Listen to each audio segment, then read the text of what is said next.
बिलाल पुत्र जी अबा। रख पे ते लगा जुल मैं थोड़ा थका वदा नाल काम करा घिने अबा मेरे पेपर इन में ना वना मेरे बोर्ड दे पेपर इन में याद करने न। चलो ठीक है पुत्र तू वो पेपर याद कर मैं आप लगा वैसा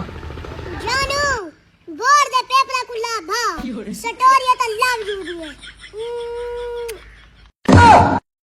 अस्सलाम वालेकुम दोस्तों थवा को सा खिलेने हैं हंसने हैं तो थोड़े चेहरे पे मुस्कुराहट गिनांदे हैं तुसा मुंजे बैठे होंदे असा तो आपको खुश कर देने हैं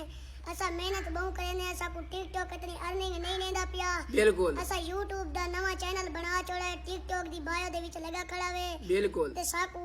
24 घंटा तो पहले 10000 फॉलोअर कंप्लीट चाहिए जल्दी जल्दी नाल सारे यूट्यूब ते वनो बाद विच लिंक खड़े इंशाल्लाह असा जेडी भी हुन नवी वीडियो